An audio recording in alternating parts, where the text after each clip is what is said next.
Boa noite a todos e a todas que nos acompanham pelo Facebook. Vamos dar início a mais uma live do projeto Tecendo Diálogos, projeto este que tem por objetivo debater temas importantes, relevantes na sociedade, sempre trazendo pessoas que agreguem conhecimento, que agreguem valores e que, sobretudo, nos ajudem a refletir sobre os dias em que vivemos. Vamos descrever aqui o nosso espaço. Eu sou o Jorge Amaro, doutor em políticas públicas. A nossa tela está dividida em 5 telas. Eu estou na primeira, à esquerda ao alto, à esquerda do espectador ao alto. Eu sou um homem negro, cabelos crespos, uso óculos de grau, cavanhaque raro, visto um casaco preto, um blusão chumbo e uma camisa roxa. E estou aqui no meu ambiente de trabalho, na minha sala, no meu escritório de trabalho, onde ao fundo alguns livros e alguns certificados. Na sequência, nós já iniciamos com as nossas convidadas especiais.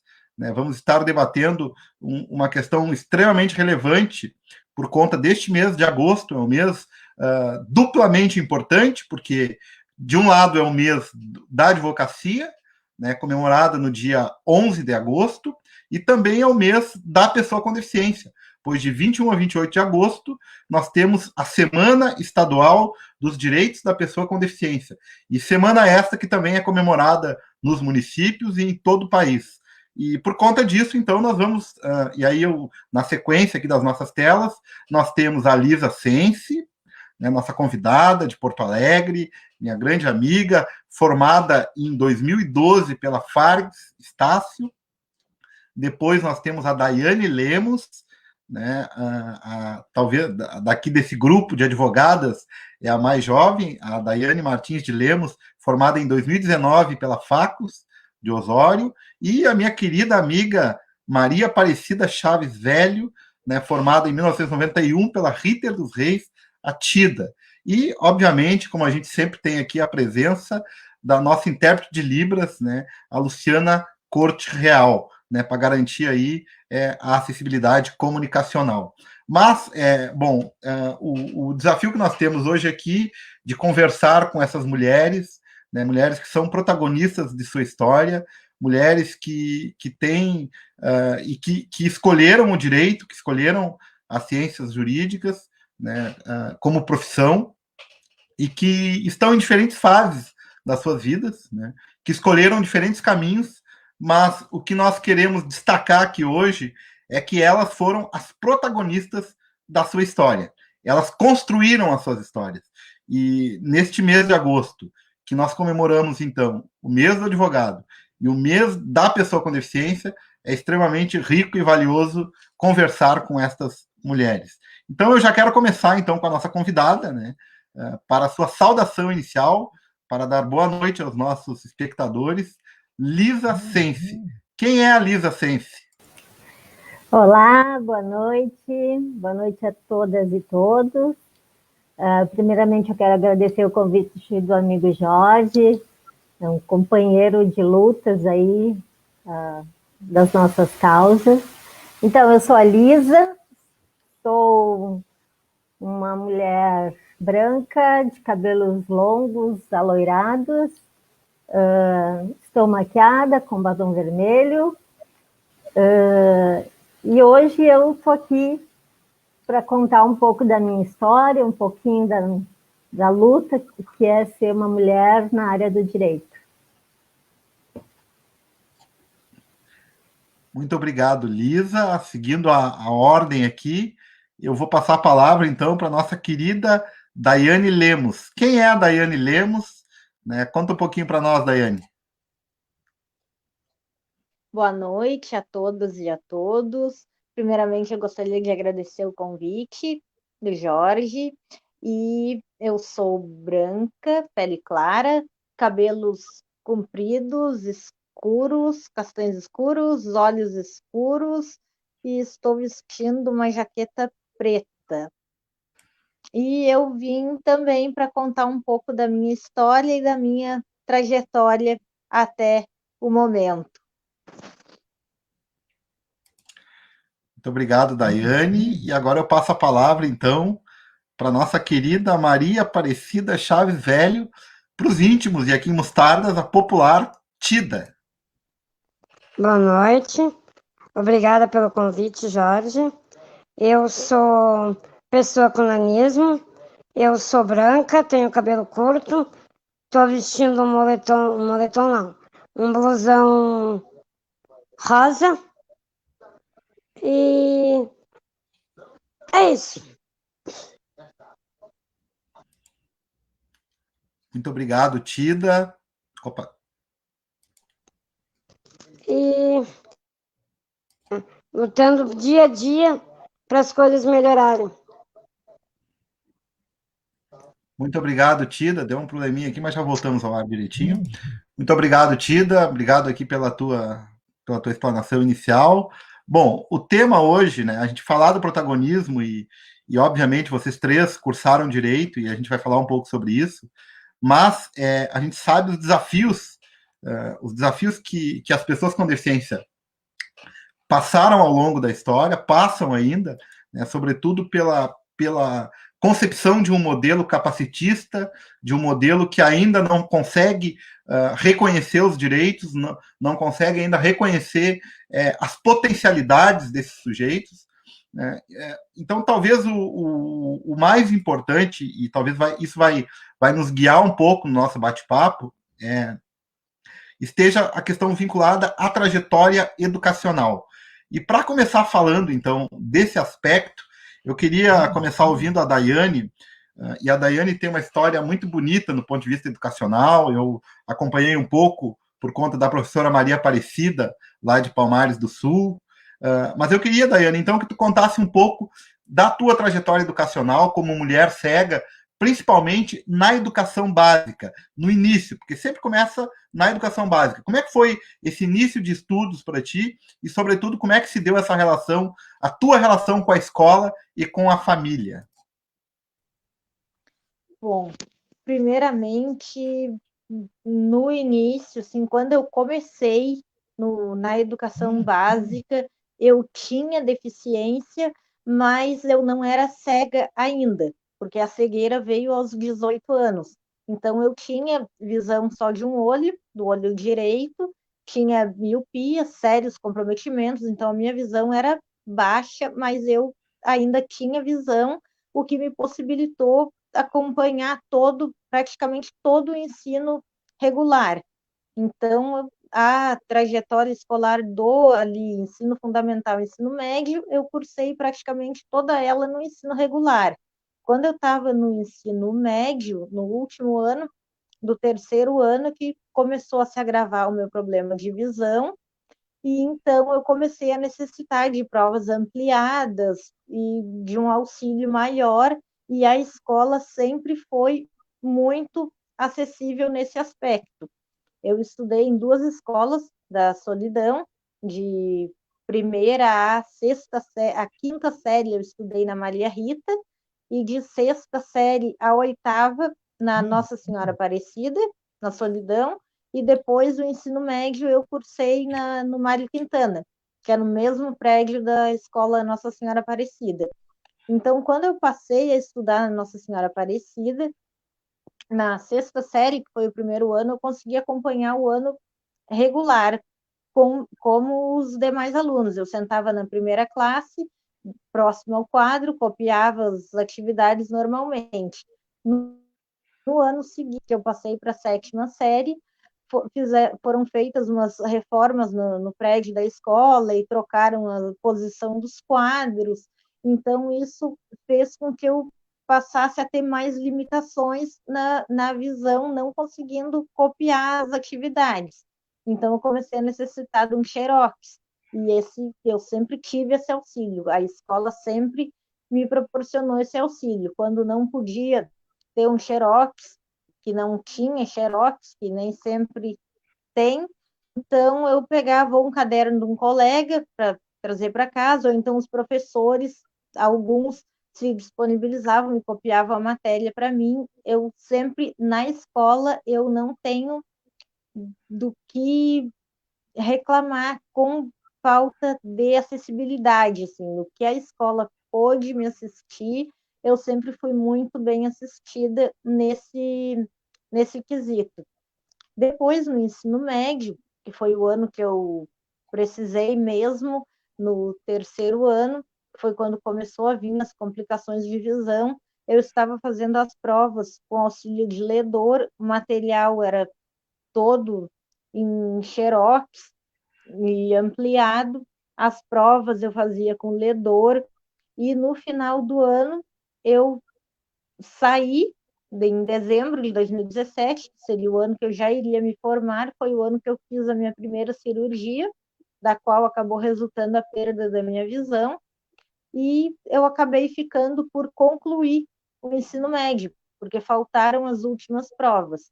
E a diretora, na época, que era a professora Mariângela, me possibilitou retornar no ano seguinte, assim que eu tivesse apta para fazer as demais provas que faltaram. E, se eu não me engano, era química, física e matemática, porque nas outras disciplinas eu estava aprovada em todas. Só que veio o decorrer do ano seguinte e eu acabei perdendo a visão no decorrer do ano. E como foi um ano muito difícil, aquele ano, eu entrei, posso dizer que entrei em depressão naquele ano, e no ano seguinte foi um ano muito difícil por conta da perda da visão. Eu apenas com 18 anos, foi bem frustrante, assim, foi aquele momento que eu pensei em desistir de tudo. Então, eu ia desistir, eu ia parar, e veio a minha família, que foi o meu total suporte, o meu total apoio. Minha mãe, nessa época, não deixou eu desistir, fez eu seguir em frente, me deu todo o apoio e, enfim. Então, aquele ano ali, ela fez com que eu me dedicasse a aprender o braille, que o meu oftalmo tinha pedido para que eu aprendesse braille há alguns anos, e eu me recusei a aprender, porque eu achava que não ia precisar, que não ia acontecer comigo. Então, no ano que eu perdi a visão mesmo, que eu ia desistir, não ia concluir os estudos, ia desistir, a minha mãe praticamente me obrigou. Não, tu não vai desistir, tu não pode entregar os pontos, tu não vai ser aquilo que tu não quiser ser, e eu não vou deixar tu desistir, porque tu tem capacidade. Então, eu procurei a professora Maria Aparecida, iniciamos as aulas de Braille, e juntamente com as aulas de Braille, ela iniciou as aulas de orientação e mobilidade após o Braille, e no ano seguinte eu retornei para a escola Mário Quintana para terminar o ensino médio. E eu resolvi não fazer apenas as provas que eu tinha por fazer para concluir o ensino médio. Eu resolvi fazer o ano todo de novo. Por opção minha, eu optei por repetir o ano para até um teste para o Enem, porque eu ia precisar prestar o Enem, eu ia ter o vestibular para fazer no final do ano, então eu optei por repetir o ano e cursei o terceiro ano todo novamente, com braille, com ledor para fazer as provas, que eram os próprios professores, e tive, dentro do que eu precisei, eu tive toda a acessibilidade. Os professores sempre muito atenciosos e muito acessíveis dentro das minhas necessidades naquele momento. E concluí o ensino médio no ano de 2012, dezembro de 2012, concluí o ensino médio na escola Mário Quintana.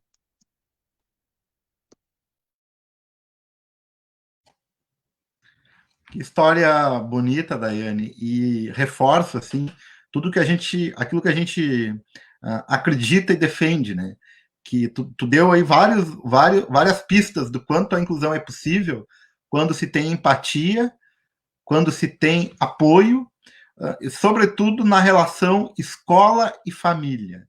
Ou seja, é muito importante a escola ter esse olhar diferenciado no ponto de vista de garantir a igualdade de oportunidades, mas também do suporte familiar. O suporte familiar é extremamente importante.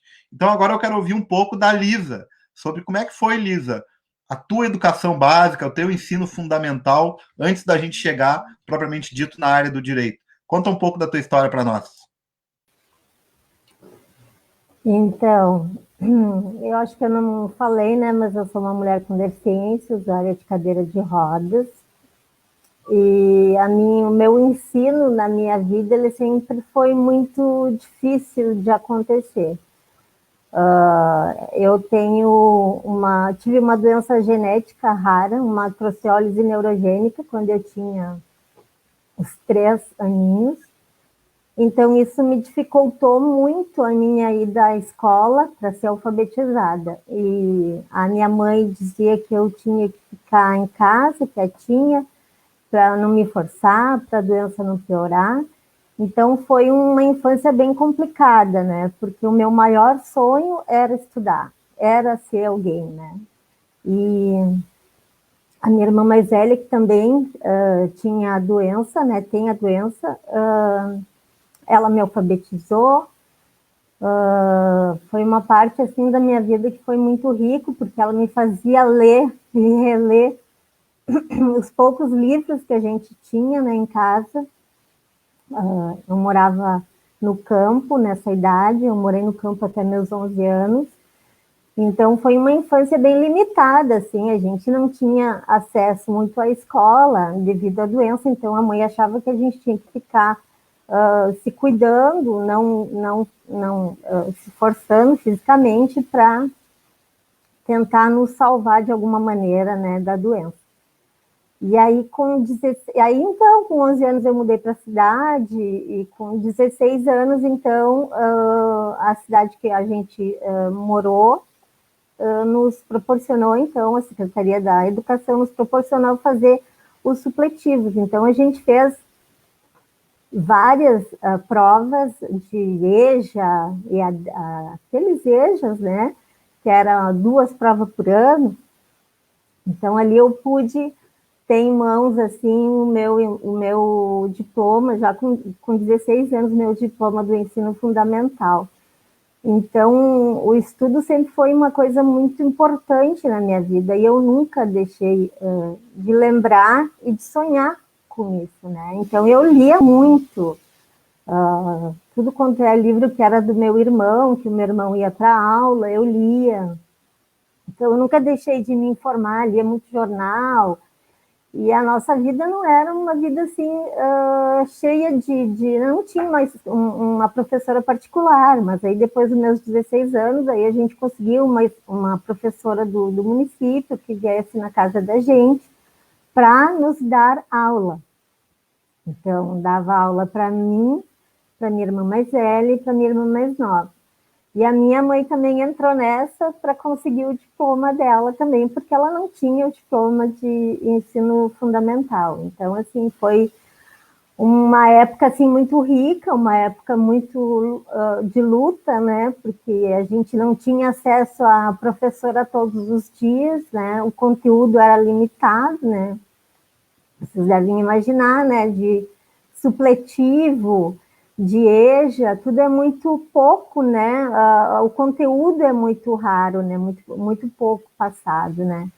E a gente tinha que estudar por nós mesmos. Então, a primeira vez que eu entrei numa sala de aula, então, foi aqui em Porto Alegre, no ensino médio, que daí eu pude, então, me matricular numa escola de ensino médio aqui em Porto Alegre. Aí, sim, eu tive a experiência, assim, já com meus 19 anos, então já pude ter aquela experiência de estar entrando numa sala de aula, que para mim era assim um sonho realizado e, nossa, me emociona muito.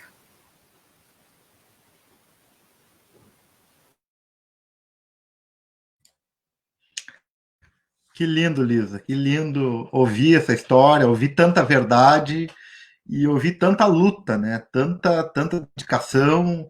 Por isso que eu fiz a opção de ouvir um pouco da educação básica, era um pouco isso, assim, né? Mostrar como é que é a caminhada, né? E agora eu quero ouvir um pouco de como é que foi a caminhada da minha amiga Tida. Bom, para mim foi um pouco mais fácil, porque minha mãe era professora. Então, com 5 anos e pouco, eu já sabia ler, porque eu me metia e ajudava minha mãe a fazer as coisas. Aí, com 6 anos e meio, ela me botou numa escola, a qual ela dava aula e era diretora. Aí foi tranquilo, até a 5ª série foi tranquilo, sabe? Eu aprendi a ler, assim, eu já sabia ler mesmo, né? Aí, em 75, com 10 para 11 anos eu tinha, eu fui para Porto Alegre, porque a minha irmã mais velha que eu tinha que estudar e aqui não tinha 2º grau. Aí nós fomos todos para Porto Alegre. Inclusive, minha mãe foi dar aula em Porto Alegre. Aí eu fui estudar no Roque Calage, na Cabral, lá em Porto Alegre. Aí já pegou mais assim, sabe? Porque daí eu já era a diferente, entende? Só que eu nunca deixei ninguém passar por cima de mim, sabe? Eu nunca senti esse bullying que eles dizem hoje em dia. Para mim, passava batido isso. Aí eu me formei na 8ª série. Eu rodei na 6ª, fiquei 4 anos lá. Porque daí, claro, fui para lá. Daqui, né? Eu senti uma diferença. Daí, fiquei lá na malandragem, rodei na 6ª. Aí, no ensino médio, eu fiz no Instituto de Educação, que era bem próximo da minha casa, que eu morava ali na entrada do túnel. E aí era bem próximo da minha casa. Eu estudava de noite ali, fazia secretariado. Em 81 eu me formei ali. Então, para mim, foi tranquilo, assim, sabe? Eu não tenho nada que reclamar da escola. Para mim, não era acessível porque eu não andava de cadeira de roda, mas tinha alguém para me carregar, entende? Então, eu não sentia tanto isso. E foi isso que aconteceu comigo.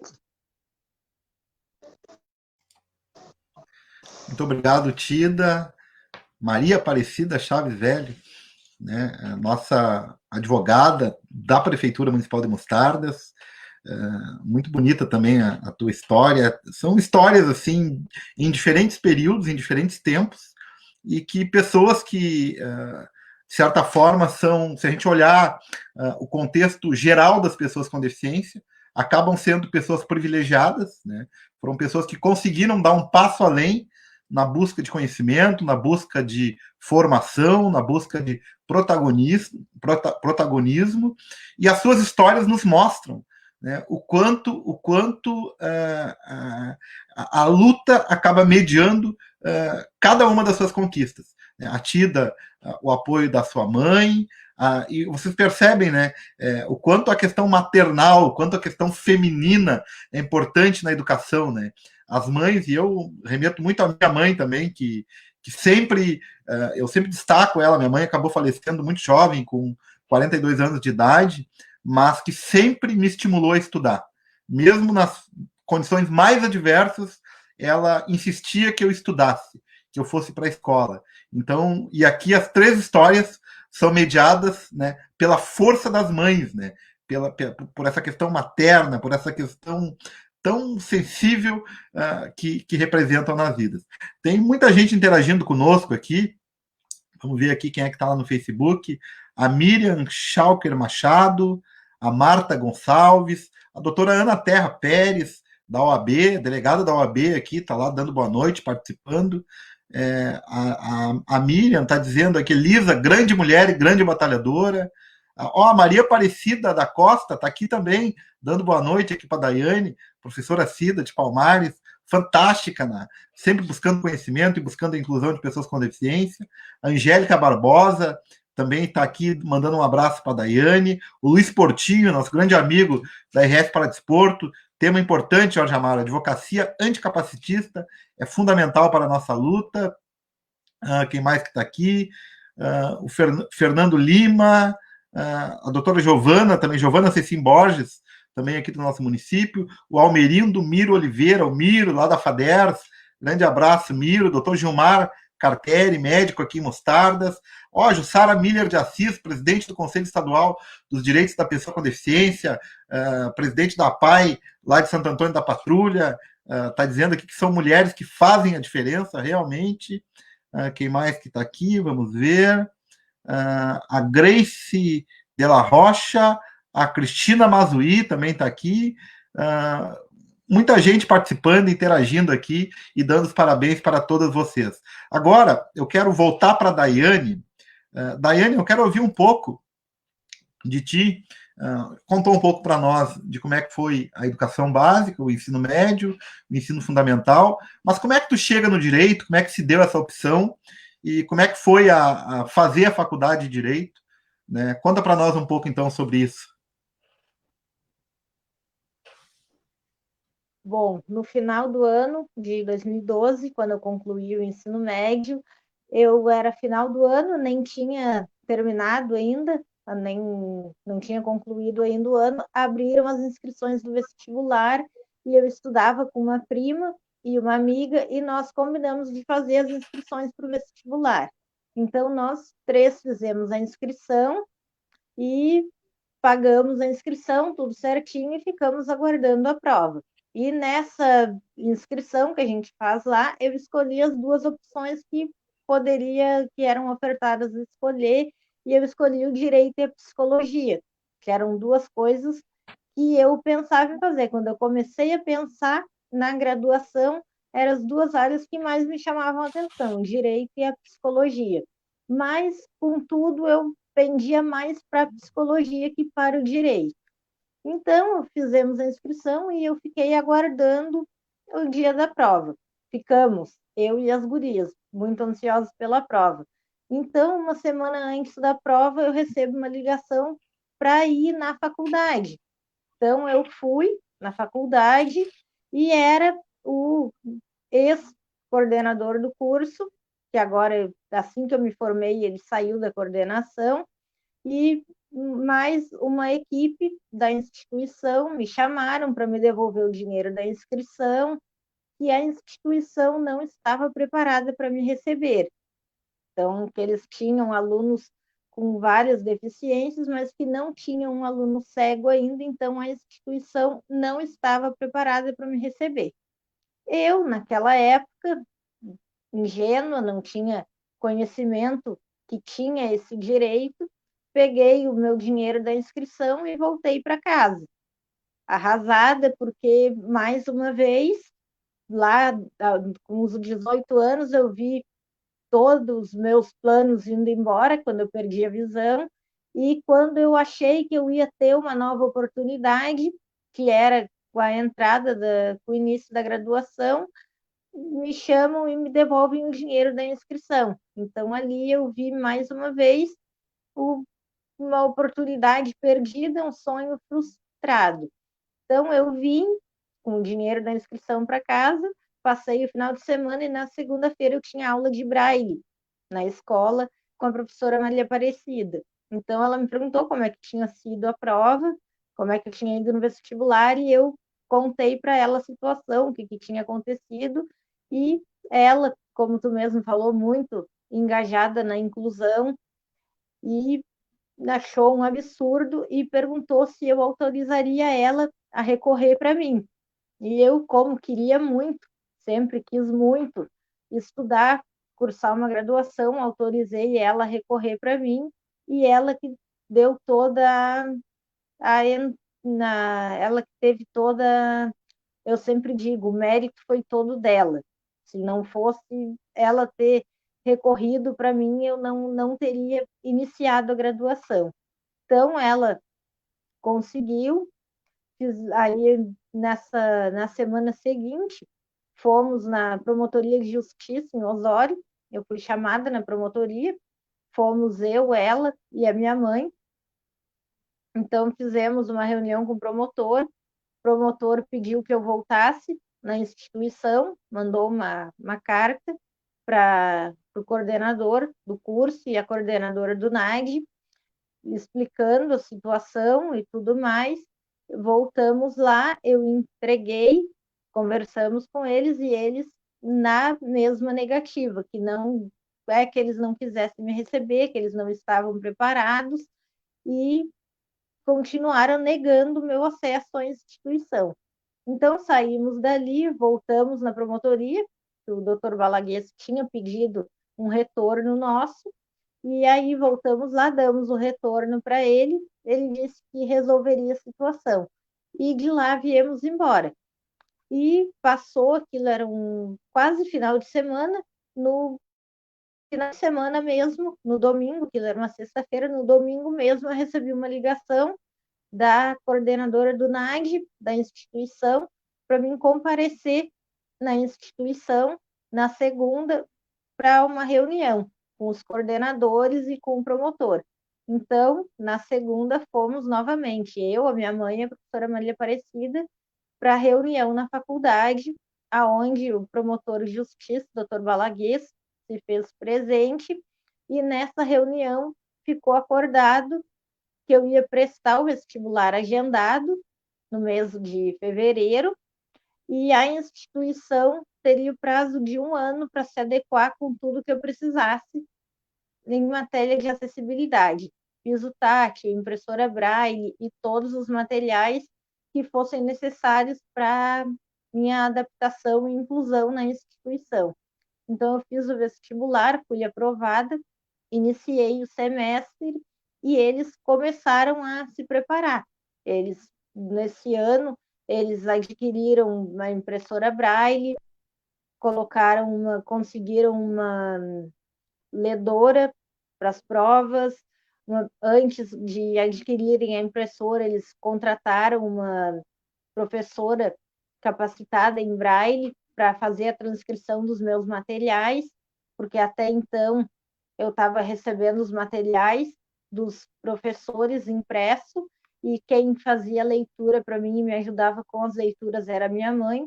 Depois, quando veio a profissional capacitada, eu já comecei a receber os materiais em braille.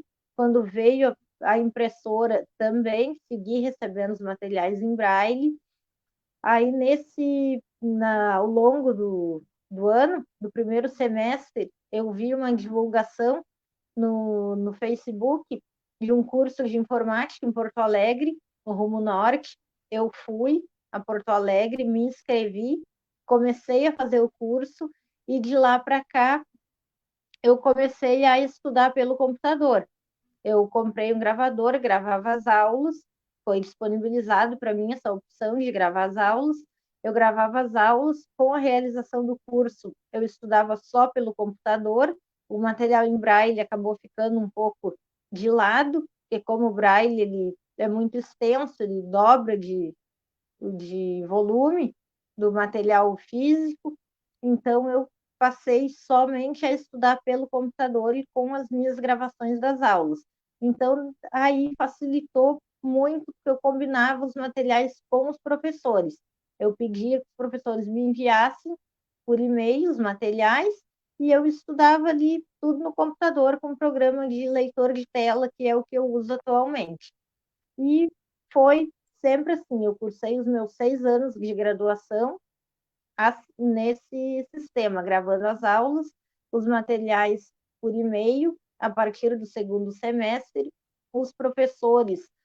Eu posso dizer que eu tive assim, uns 90% de sorte com todos os professores, com alguns eu tive um probleminha lá que outro, pela questão, não, eu até não posso dizer que seja, acho que falta de empatia, acho que essa é a palavra certa, porque eu explicava a situação, eu pedia que os professores me mandassem o material por e-mail, dava o material, o formato do material, que era acessível para mim, eles mandavam, mas mandavam no formato que eu tinha que me desdobrar em duas para transcrever o material, para tornar o material acessível.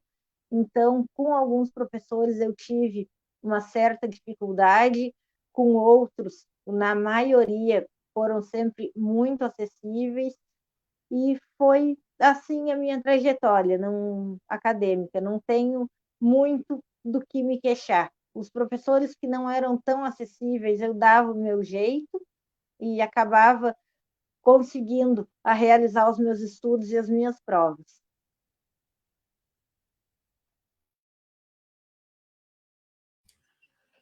Muito obrigado, Daiane. Está aqui A professora Maria Aparecida escreveu aqui: lutamos e vencemos. Realmente foi uma luta muito grande. Eu lembro que eu estava, na época, acho que em Porto Alegre. Não lembro se eu já estava em Brasília, eu acho que não, acho que eu estava em Porto Alegre. E a professora Maria Aparecida me procurou e mandou mensagem que precisava de subsídio para defender uma aluna que não estava conseguindo acessar o ensino superior. E na época, assim, a gente conversou muito. Eu nem tinha ideia que era a Daiane, e fico muito feliz, assim, de quando a gente que luta tanto, né, quando a gente vê um resultado concreto da luta, né, um resultado que nos mostra, assim, que de fato a luta vale a pena. A Alice Pereira está falando aqui também que a Daiane, morando na solidão, né, tinha que ir de van para a escola, para a universidade, e a Alice era uma que ia junto lá para a Fax, que agora é a Unicenec, está dizendo aqui, e eu tenho várias experiências aqui de o Gerson Brito, o Éder Lopes, várias pessoas que cursam direito em Osório, na Facos, na Unicenec, e que eles falam, Daiane, dessa importância da convivência, né? O quanto a presença é importante, né? Ou seja, a Daiane, ela provocou a estrutura da universidade. Ou seja, vocês imaginem se ela, na primeira negativa, ela volta para casa e fica em casa. Mas aí, mais uma vez, aí a importância, né, da educação básica, né, do professor aquele que não se dá por vencido. E foi isso que a professora Maria Aparecida fez, e destacar que a professora Maria Aparecida, ela ajudou a fundar o Conselho dos Direitos da Pessoa com Deficiência de Palmares do Sul, ela foi delegada de conferência estadual. Então, é esses espaços que a gente tem para dialogar, para construir, que a gente aprende, né, e ao mesmo tempo a gente usa esses aprendizados para promover direitos. Mas agora eu quero ouvir um pouco da Tida, né, da Maria Aparecida Chaves Velho, né? Conta para nós um pouco como é que foi o teu período acadêmico, Tida. Para mim foi... Eu não sei, para mim tudo é muito tranquilo, sabe? Eu não espero que as coisas se adaptem a mim. Pode ser que isso seja uma qualidade, pode ser que seja um defeito, mas eu sempre me adaptei mais às coisas do que as coisas a mim. Talvez porque na época eu já tenho 50 e poucos anos, na época não existia nada disso, sabe? Então, a faculdade foi tranquila, fiz vestibular, passei em 86, em julho de 86, me formei em 91, tudo transcorria assim, naturalmente. Como é que eu vou te dizer? Eu sempre me considerei com limitações apenas, sabe? Se eu quisesse fazer qualquer coisa, sei lá, Deus me ajudava, meus pais me ajudavam, minha família, eu fui lá e fiz, entendeu? E eu optei pelo direito porque eu sempre gostei de lutar por justiça, sabe? Eu odeio gente injusta, eu odeio qualquer coisa que não seja justo. E aí foi o meu caminho natural. Um irmão do meu pai fazia direito, uma prima minha, ela disse: Tida, por que tu não faz? Porque eu tinha me formado em 81 no Instituto de Educação, né? Aí eu fiquei até 86 sem fazer nada, né? Aí ela dizia: tu é tão esperta, por que tu não faz direito? O tio dizia: por que tu não faz também? Eu digo: tá, vou fazer. Aí fiz vestibular e passei. Com esse tempo todo parado, né? E aí foi tranquilo, assim, a faculdade não... No tempo que era Ritter dos Reis, que era só direito e pedagogia, direito era em... Onde é que era mesmo? Canoas. Direito era em Canoas, primeiro eu ia de van, de micro-ônibus, aí depois eu passei aí com duas colegas, que eram de Porto Alegre, aí uma ganhou um suquinha do marido, aí nós ia de suquinha vermelho, era trichique, né? Aí depois a outra comprou um Fox vermelho, tinha 4 portas, uma vez nós quase se matamos, porque ela veio com freio de mão puxado, de Porto Alegre até Canoas. Quando chegou na frente da faculdade, aquilo era uma fumaceira só, né? Aí nós fomos, aí eu fui abrir a porta e a olha da frente dizia assim pra mim, sai, eu disse, não, mas tem que sair. Não tinha me dado conta que o carro era 4 portas, sabe? A gente ia se divertindo e voltava se divertindo. Então foi tranquilo, sabe? Esses 5 anos para mim foi muito bom. A faculdade também era tranquila, tudo se tinha que subir a escada, a minha turma eles deixavam embaixo, sabe? Era bem tranquilo mesmo. Era isso.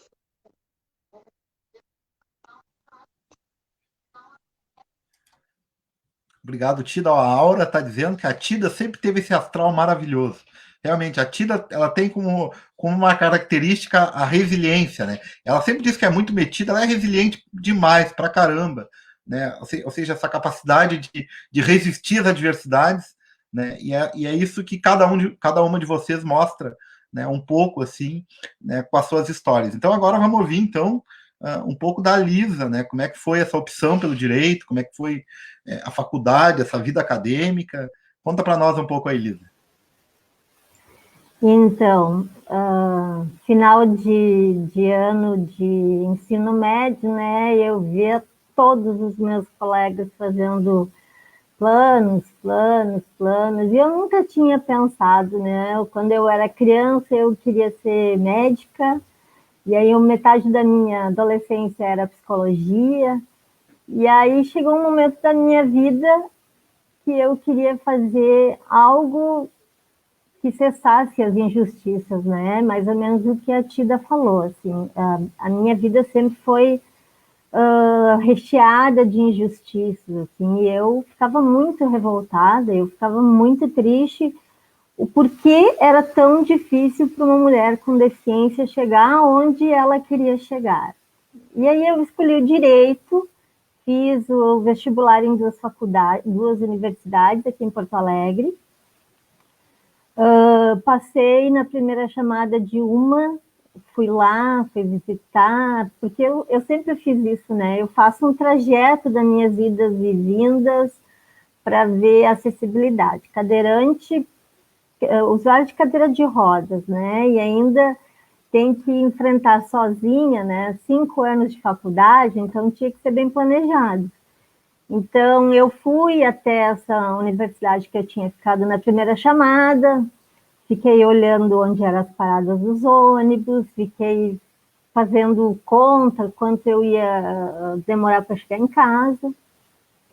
E aí, aquele dia eu cheguei em casa bem chateada, assim, porque na frente dessa universidade era muito escuro, e tinha um posto de gasolina próximo, e aí a parada do ônibus ficava próximo a esse posto. Então eu achava muito perigoso para uma mulher andar sozinha, né, estudar à noite. E aí no dia seguinte, então, eu recebi a ligação da outra universidade que eu tinha feito o vestibular, e eu fiquei muito feliz porque era uma universidade que até naquela época tinha, acho que não tinha 20 anos, e era uma universidade próximo do meu bairro, assim, onde eu morava. Então, isso foi muito importante para mim, né? Proximidade, o poder ir e vir, assim, sem ter que esperar numa parada, no escuro da noite. E, então, isso era um temor meu na época, e ainda é, né? Porque a gente tem dupla vulnerabilidade, né? Ser mulher e pessoa com deficiência. Então, não é fácil. Então, eu passei, e, enfim, eu fui chamada pela universidade, eu gostei da universidade, e de cara eu já perguntei se tinha acessibilidade. E aí, na época, a coordenadora disse para mim ficar bem tranquila, que eles iam deixar, que eu iniciaria, foi no final do ano, eu iniciaria no semestre seguinte, então ela disse, fica tranquila, que a gente vai adaptar, tu pode fazer a tua matrícula aqui conosco, e a gente vai adaptar tudo. E aí, quando eu iniciei as aulas, eu fiquei muito feliz, porque a biblioteca tinha um rampão, muito espaço, eu só não tinha acesso ao financeiro, mas aí o financeiro, as meninas sempre subiam para mim, ou os meninos da faculdade que cuidavam da segurança da faculdade me carregavam escada acima, enfim.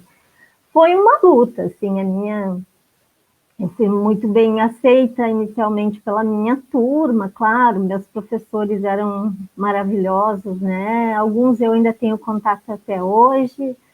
A minha coordenadora sempre dizia que eu devia ser seguida como exemplo, porque a minha frequência não baixava de 90% da minha frequência escolar na universidade, então isso era muito importante para mim.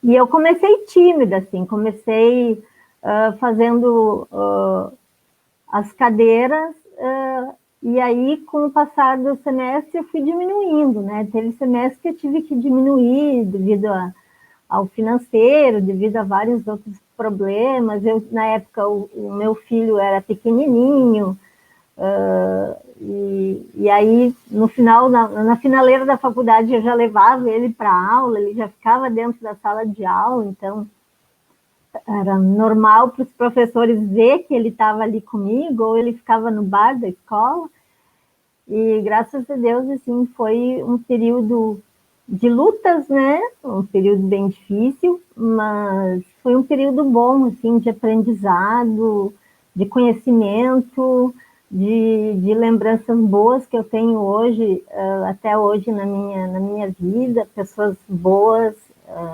minhas colegas. A gente tinha um quarteto na faculdade e o quarteto é unido até hoje, né? Então eu fico muito feliz com isso, porque são meninas que sempre me respeitaram, sempre tiveram muito amor por mim e sempre viram as dificuldades que a vida me dava, né? E aí foi um momento muito importante. Essa foto do pegar o diploma é uma foto libertadora, assim, foi um momento, assim, de agradecimentos. E, claro, eu tive muitos problemas, né? O acesso, às vezes eu queria ir só rodando com a cadeira de rodas, aí acabava ficando só na rua, e os motoristas me buzinavam porque eu estava no meio da rua. Mas aí, claro, a falta de acessibilidade, né, em Porto Alegre. Então, assim, foi um momento bem que me deixou marcas, assim, marcas boas, né, marcas de muitas lutas, né, marcas de muitas descobertas, de pessoas boas na minha vida, de contato com os professores, o aprendizado com eles, o meu TCC. Eu, no quinto semestre, já sabia o que eu queria de TCC, e eu queria muito falar das cotas do direito e dever da pessoa com deficiência dentro do mercado de trabalho. Esse foi o meu tema. Foi um tema muito importante para mim, foi 10, e eu lembro, assim, até hoje, o nervosismo que eu estava para apresentar o TCC, e as minhas professoras, a maioria de direito do trabalho, e eu tenho muito que agradecer, assim, as pessoas que me apoiaram na época. Ana Costa, que é fiscal do trabalho, me apoiou muito na época com pitacos do que eu poderia escrever, do que eu deveria falar, e assim, foi muito bom, assim, foi um momento, assim, de vitória na minha vida mesmo.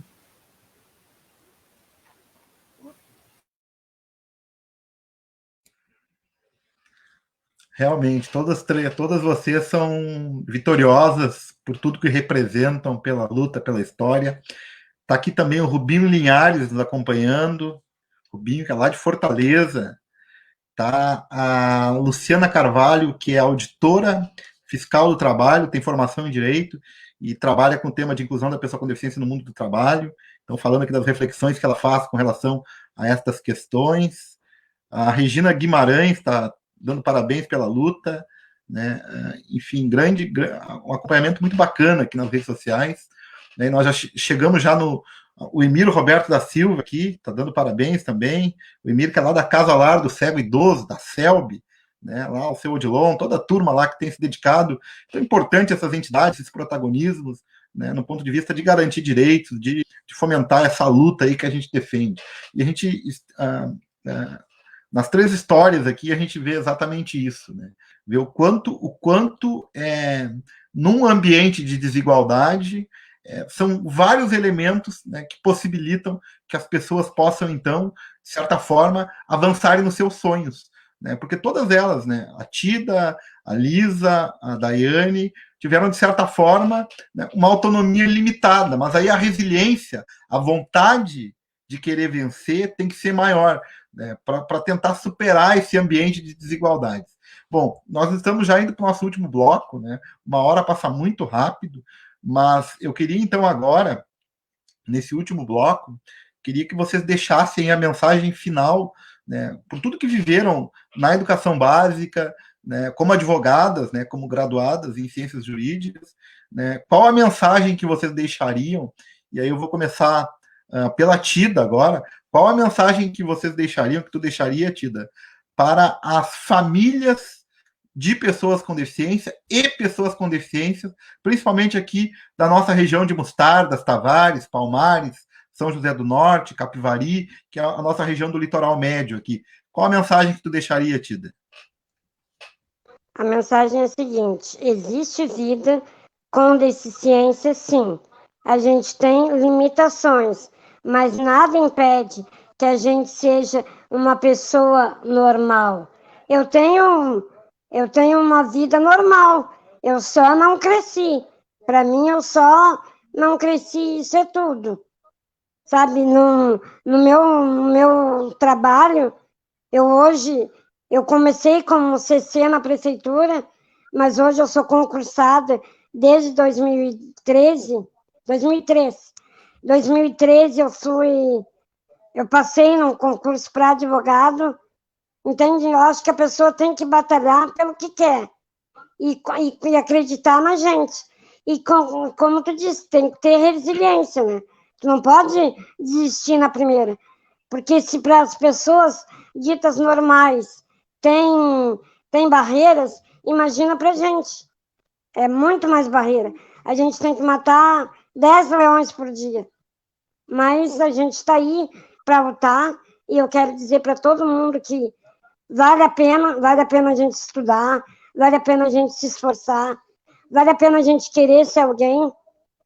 E quero te agradecer, Jorge, por essa oportunidade, muito mais por matar a saudade da Lisa, conhecer a Daiane, e muito obrigada por tudo mesmo. Eu só tenho que agradecer. Gratidão é tudo, que nem eu te digo, né? A gente tem que ser grata até pelas coisas que não são tão boas. Mas talvez se a gente não tivesse, tipo, uma deficiência, talvez a gente não seria... Talvez não, a gente não seria a pessoa que a gente é. E sempre querendo o bem, sempre desejando o bem, e as coisas boas acontecem. Obrigada. Muito obrigado, Tida. E agora eu vou passar a palavra para a Lisa. Então, olha, a Tida já falou muita coisa aí bem pontual, né? Não desistir, né? Eu sempre digo, né? O nosso lugar, o lugar da mulher com deficiência é onde ela quer. Então, e eu lembro muito, assim, que eu pude, nesses anos todos, eu pude muito lutar pelas pessoas com deficiência. Eu pude muito trazer os direitos, os direitos humanos, os direitos da pessoa com deficiência, os direitos que são nossos, né, em pauta, né? Eu pude trazer isso nas conferências, eu pude trazer isso nos seminários, eu pude trazer isso como presidente do conselho aqui de Porto Alegre. Eu pude lutar por isso. Então, que não desistam, né? Que é um caminho difícil, é um caminho tortuoso, mas a gente tem bons exemplos para seguir, a gente tem que sempre se agarrar nos nossos sonhos, né? E eu tinha um sonho de ter o meu canudo, eu tenho um sonho de poder ajudar mais as pessoas com deficiência, de poder estar perto e poder não deixar acontecer tudo o que aconteceu comigo de errado, sabe? Porque A gente luta diariamente por um mundo melhor, por um mundo acessível, e a gente tem que lembrar as pessoas que não é uma deficiência que vai fazer a gente desistir dos nossos sonhos. Então, eu vejo isso hoje como um sonho meu realizado. E eu te agradeço muito, Jorge, porque tu me acompanha há muitos anos da minha vida, esteve comigo nas conferências, sabe das minhas lutas, né? Sabe dos meus dias, difíceis. Então, eu acho, assim, que a gente tem que, sim, se apoiar um ao outro, né? Se apoiar como mulheres com deficiência, principalmente, porque para nós é muito mais difícil, mas não desistir dos nossos sonhos. Muito obrigado, Lisa. E agora eu queria ouvir a mensagem final da Daiane para as famílias, para as próprias pessoas com deficiência, para as mães, para os pais, né? Sobre a sua história e sobre uma mensagem final, Daiane.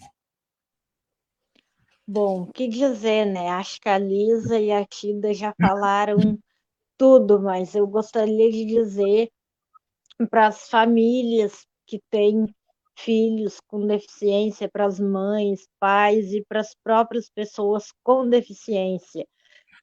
Para os pais e mães, não desistam dos filhos pelo fato deles terem uma deficiência. A deficiência não quer dizer incapacidade. Não é porque nós temos uma deficiência, seja cegueira, seja qualquer tipo de deficiência. A deficiência nunca vem associada à capacidade. Então, a mensagem para os pais é: acreditem no potencial dos seus filhos, apoiem, incentivem. Não tratem os seus filhos com deficiência como se eles não fossem servir para nada. Eu vejo muito isso.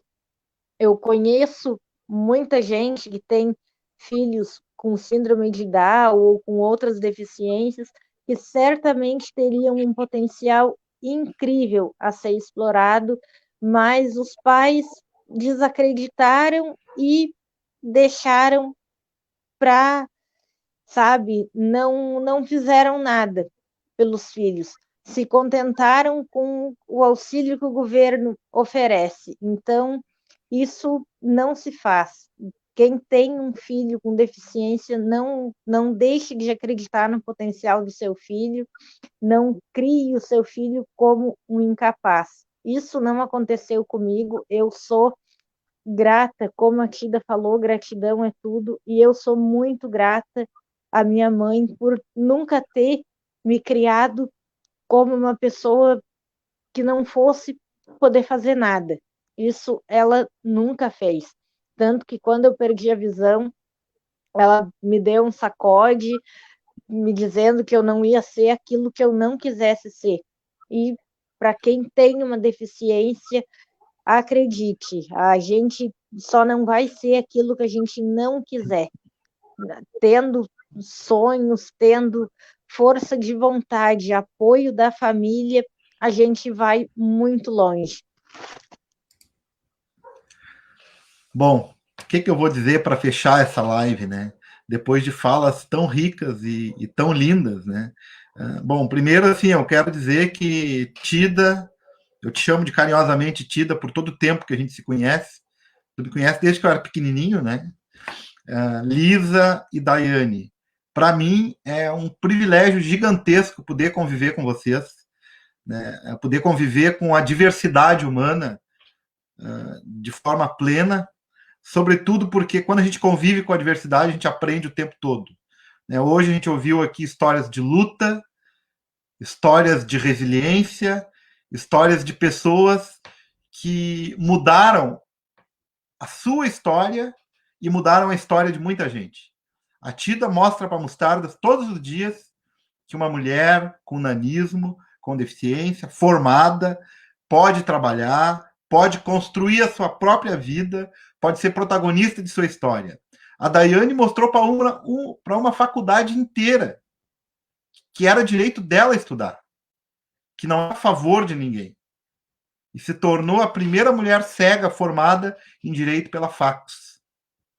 A Lisa que eu conheci lá em Porto Alegre, né? A Lisa tímida, que virou presidente do Conselho Municipal dos Direitos da Pessoa com Deficiência em Porto Alegre. A Lisa, que virou delegada da Conferência Nacional dos Direitos da Pessoa com Deficiência, foi para Brasília representar o Rio Grande do Sul, né, e que muito me orgulha. A foto da Lisa na cadeira de rodas dela está lá no livro dos 15 anos do Conselho Nacional dos Direitos da Pessoa com Deficiência. Então, vocês são protagonistas, vocês mostram a força da mulher advogada, sobretudo a força da mulher com deficiência. Eu acho que isso que a gente queria evidenciar aqui. Queremos, então, mais uma vez, agradeço muito vocês por aceitarem esse convite, por abrirem as suas histórias, né? Abrirem as suas histórias, o íntimo das suas histórias, e mostrar, né, que nada vem por acaso, que tudo é com muita luta, mas que a inclusão e a acessibilidade nos une em rede, né, nos aproxima e cada vez nos fortalece mais, porque nós juntos e juntas, acreditamos em uma sociedade que seja mais justa, mais fraterna e mais inclusiva.